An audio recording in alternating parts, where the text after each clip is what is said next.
미국에서는 어제 하루 24시간 동안 코로나19로 3,157명이 사망했습니다. 내년 2월까지 무려 45만 명에 가까운 사망자가 나올 수 있다는 암울한 전망이 나왔습니다. 질병통제예방센터가 코로나19에 노출됐던 사람들에게 권장했던 14일의 자가격리 기간을 7일로 단축하는 방안을 제안했습니다. 백신 공급이 눈앞에 다가왔지만 긴급하게 개발된 백신에 대한 불신이 적지 않은 상황입니다. 오바마 전 대통령 등 전직 대통령들이 잇따라 백신 접종을 자원하고 나섰습니다. 민주당 소속 낸시 펠로시 하원의장이 교착되고 있는 코로나19 경기 부양안에 관해 양당 초당파 의원들이 제기한 부양안을 토대로 협상을 촉구했습니다. 트럼프 대통령이 어제 페이스북에 46분간 연설을 한 영상을 올렸습니다. 올해 대선이 부정선거로 치러지는 바람에 자신이 승리를 도둑맞았다고 주장했습니다. 이상은 이 시각 주요 뉴스입니다.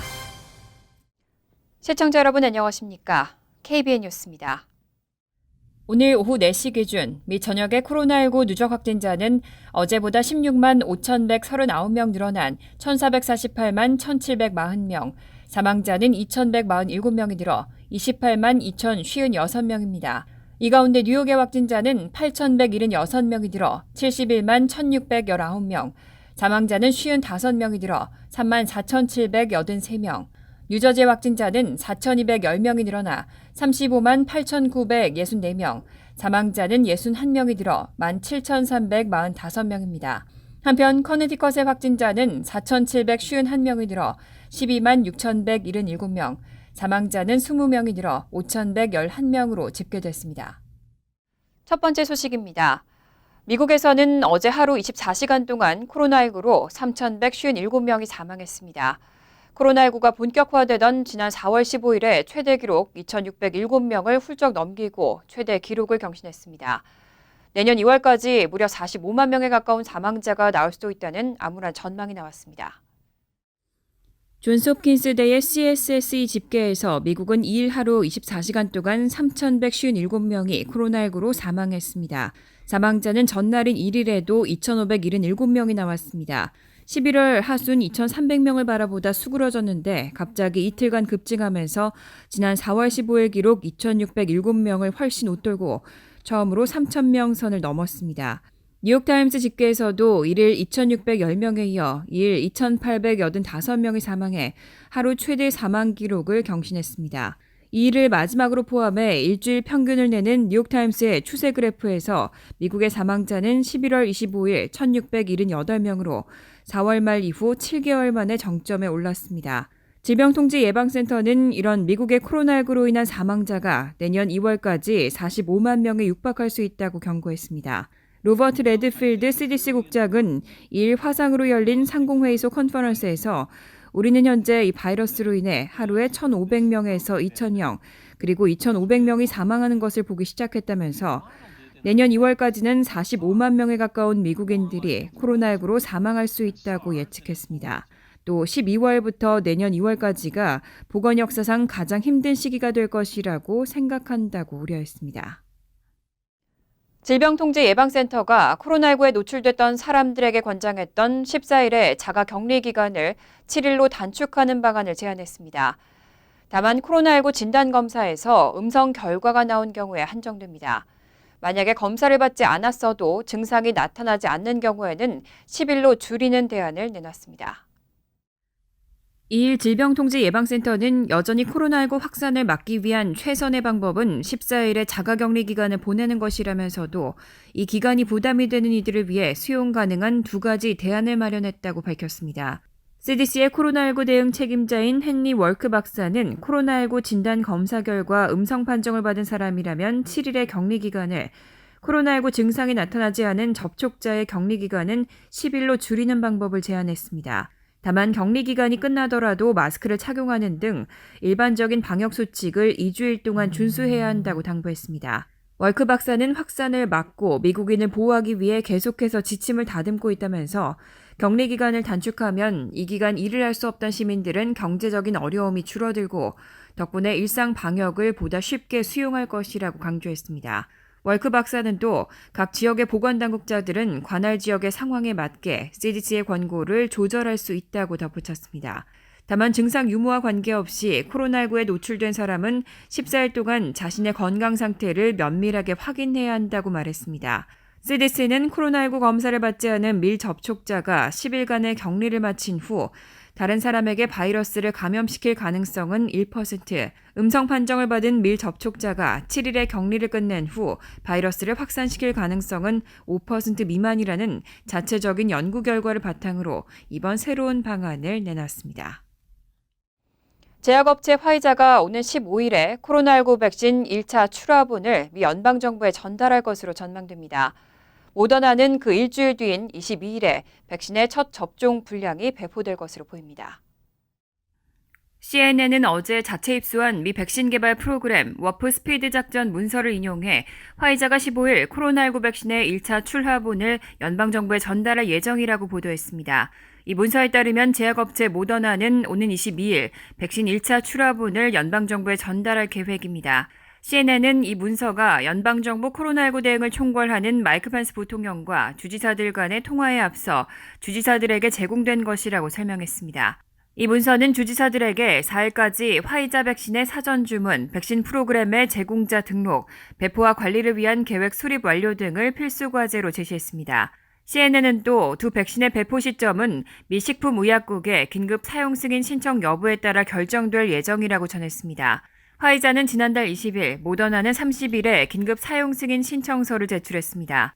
독립적인 전문가들로 구성된 백신 생물학 제재 자문위원회는 오는 10일 회의를 열고 화이자가 제출한 자료를 검토한 뒤 긴급 사용 허가 여부를 FDA에 권고할 방침입니다.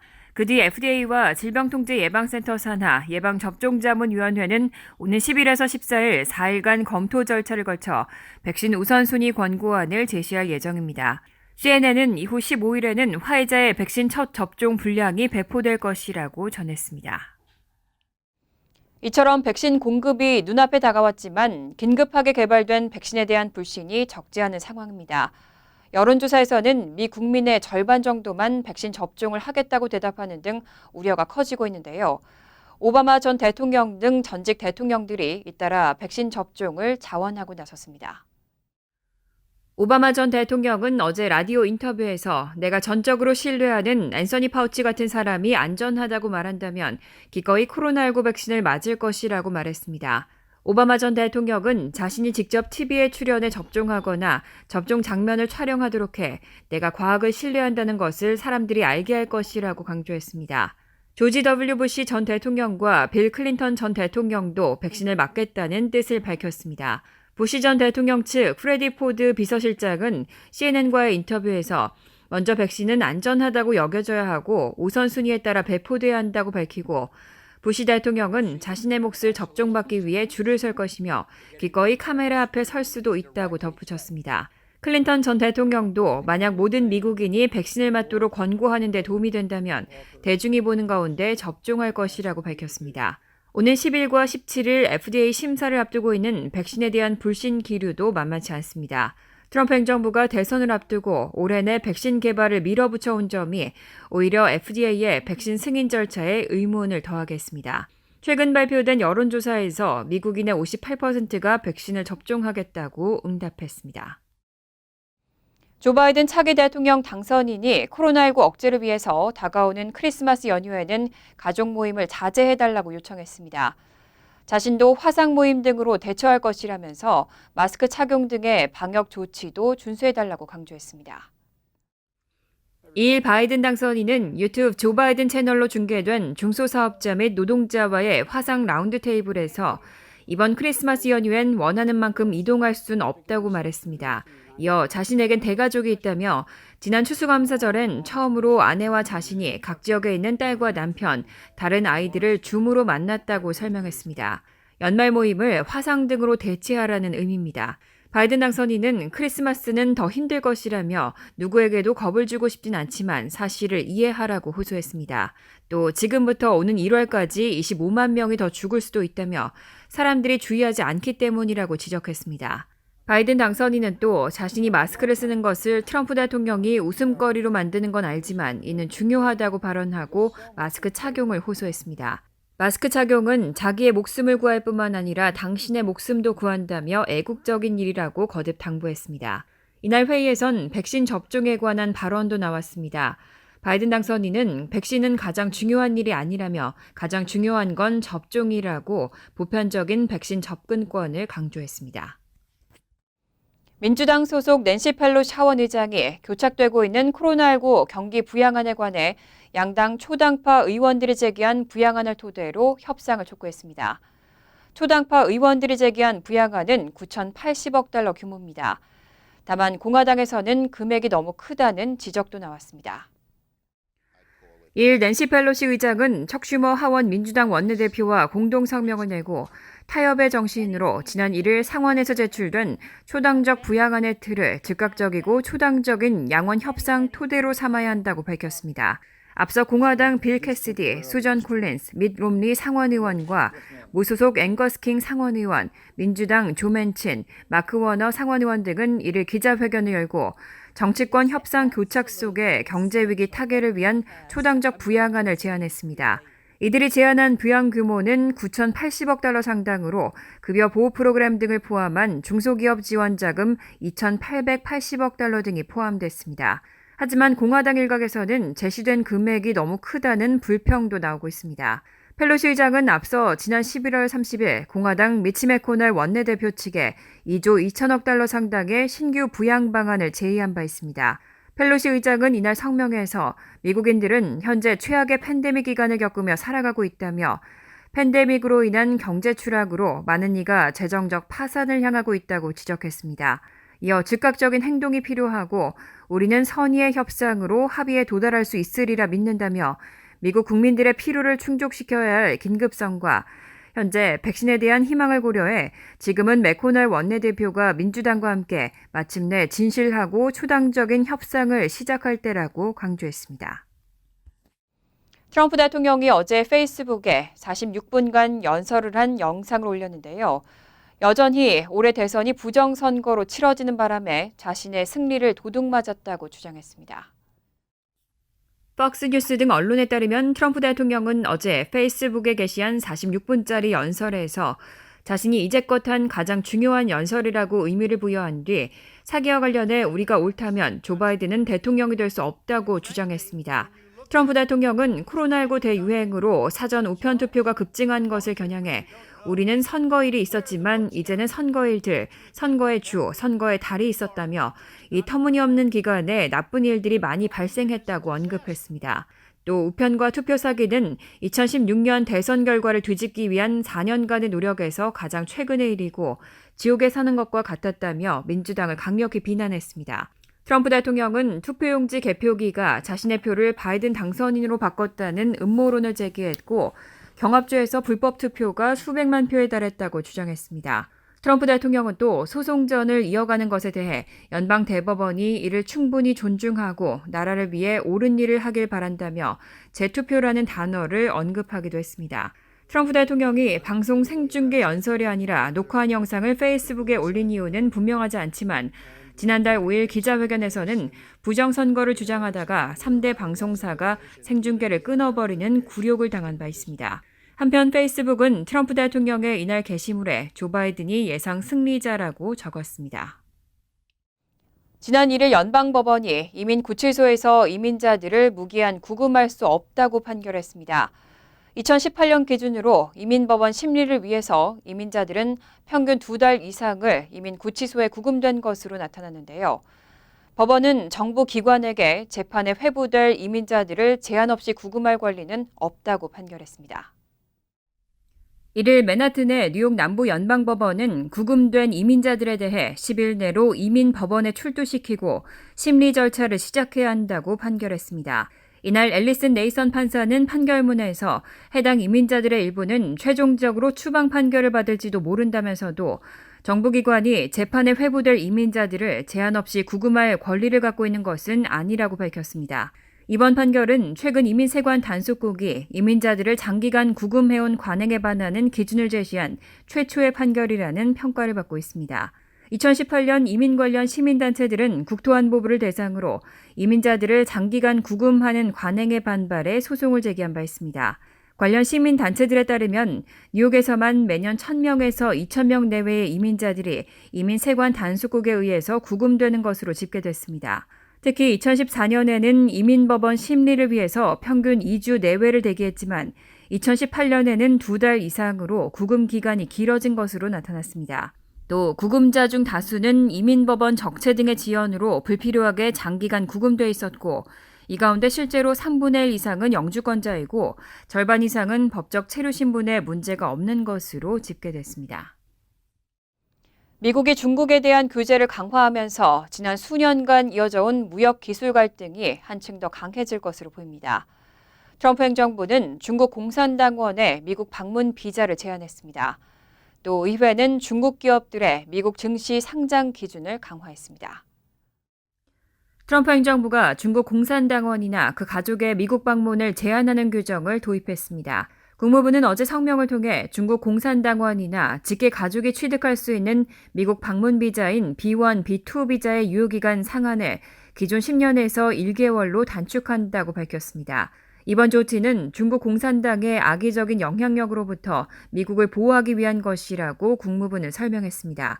현재 중국 내 공산당원은 9,200만 명에 달하며 이들의 가족을 포함하면 이번 조처로 약 2억 7천만 명이 영향을 받을 수 있습니다. 연방하원은 어제 미국의 회계감사 규칙을 준수하지 않는 중국 상장 기업을 퇴출하거나 상장을 제한할 수 있도록 하는 외국 지주회사 책임 법안을 만장일치로 통과시켰습니다. 지난 5월 공화당이 다수인 상원을 통과한 데 이어 하원까지 통과한 법안은 트럼프 대통령이 서명하면 효력이 발생하게 됩니다. 법안은 미국 증시에 상장된 중국을 포함한 외국 기업들이 미국 상장기업 회계감독위원회의 회계 감리를 3년 연속 통과하지 못할 경우 뉴욕 증권거래소나 나스닥에서 상장 폐지될 수 있도록 하고 있습니다. 이 법안은 사실상 알리바바, 핀더더, 페트로차이나 등 뉴욕 증시에 상장된 중국 기업을 겨냥한 것으로 평가됩니다.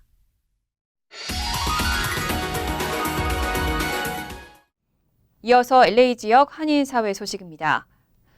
LA 카운티 내 하루 신규 코로나19 확진자가 최대치를 기록했습니다. 이번 환자 수 역시 2,500명에 달했습니다. 곧 하루 10,000명에 가까운 확진자가 나올 거라는 암울한 전망도 나왔습니다. 김재은 기자가 보도합니다. 오늘 LA 카운티 내 하루 확진자 수가 또 6,000명 가까이 발생했습니다. 지난 3주 동안 1,000명에서 3,000명대를 유지하던 일일 평균 확진자 수가 불과 일주일 반 정도 사이 연일 5,000명대로 폭증한 겁니다. 이미 3차 유행이 현실화된 데다 땡스기빙 연휴에 따른 감염 확산까지 겹칠 것으로 보여 하루 확진자가 곧 10,000명대에 진입할 것이란 경고가 나왔습니다. We're seeing terrifying increases in numbers in LA County that can only be turned around if everyone, businesses and individuals, carefully use the tools we have to slow the spread. 하루 입원 환자 수도 지난 2주 사이 94% 가까이 늘었습니다. 오늘 총 입원 환자 수는 2,439명으로 대유행 이후 가장 많았습니다. 입원 환자가 쏟아지고 있는 가운데 카운티 내 남은 중환자 병상은 122개뿐입니다. 카운티 인구 1,000만 명에 비해 턱없이 부족한 실정입니다. This reflects the number of beds that we have available today, right now, not the numbers that can be created through additional staffing or by canceling elective surgeries and procedures. Today's number that's being reported on that COVID dashboard is 122. 캘리포니아주 내 입원 환자 역시 급증하고 있어 2주 내로 550명 가까이 추가될 것으로 예측됐습니다. 앞서 게빈 뉴섬 주지사는 크리스마스 이브까지 중환자실 수용 능력이 초과될 수 있다며 그럴 경우 자택 대피령을 내릴 수 있다고 밝혔습니다. 추가 조치가 언제 도입될진 알려지지 않았지만 지난 3월 초 팬데믹 초기의 방역 강도와 비슷할 것으로 보입니다. MBC 뉴스 김재은입니다. 코로나19 방역의 가장 중요한 필수품, 바로 마스크죠. 최근 한인 청소년들의 마스크 기부 활동이 이어지고 있습니다. LA 매그넷스쿨 레이시스에 재학 중인 10학년 문진아 양은 LA시 1지구 길세디오 의원과 12지구 잔니시 의원 사무실을 통해 지역구 노숙자들을 위한 8,000여 장의 마스크를 기부했습니다. 앞서 문진아 양은 의료업에 종사하는 부모님의 도움을 받아 인터넷 웹사이트를 개설해 마스크를 직접 판매하는 등 마스크 제조에도 적극적으로 참여해 왔습니다. 문 양은 다음 주 13지구에도 마스크 4천여 장을 기부할 예정이라며 학생들과 함께 나눔의 정신을 공유할 수 있어 보람을 느끼고 있다고 전했습니다. 한편 지난달에도 크레센타 밸리 고등학교에 재학 중인 에밀리 차양이 다운타운 스키드로우 지역 노숙자들을 위해 마스크 2천여 장 등 총 2만 달러 상당의 방역 제품을 전달하기도 했습니다. 간추린 소식입니다.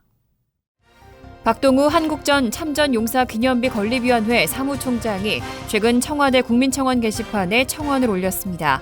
박 사무총장은 이 청원에서 한국전에 참전했던 희생 미군 용사 36,492명 모두의 이름이 새겨진 기념비를 미국에 건립하는 사업에 지원을 요청했습니다.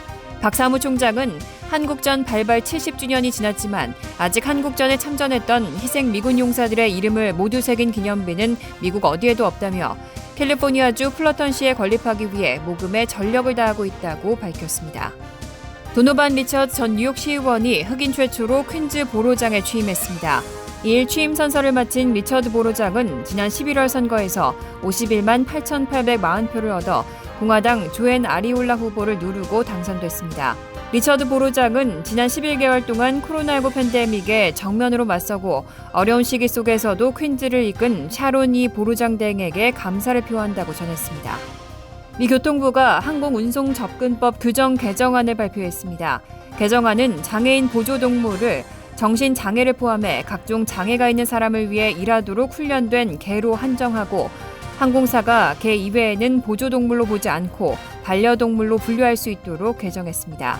교통부는 승객이 반려동물을 보조동물로 속이고 비행기에 탑승하는 사례가 증가했다면서 합법적인 보조동물에 대한 공공의 신뢰가 무너졌다고 개정안의 이유를 설명했습니다. 마리오 쿠오모 브릿지의 통행료가 내년 1월 1일부터 단계적으로 인상됩니다. 뉴욕주 고속도로청 이사회는 이를 마리오 쿠오모 브릿지의 통행료 인상안을 표결에 붙이고 만장일치로 통과시켰습니다.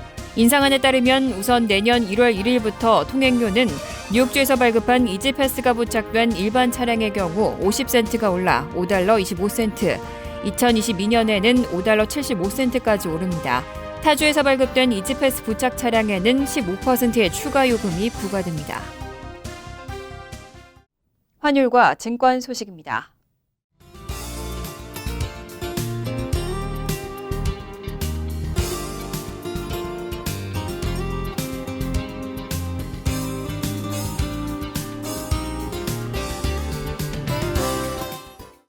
이어서 날씨입니다.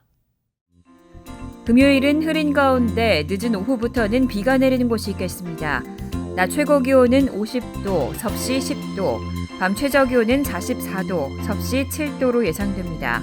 토요일도 곳에 따라 비가 오겠습니다. 많은 양의 비가 내리는 곳도 있겠고 밤늦게 그치겠습니다. 일요일은 화창하겠습니다. 이상으로 KBN 뉴스를 마칩니다. KBN과 함께 즐거운 저녁 되시기 바랍니다.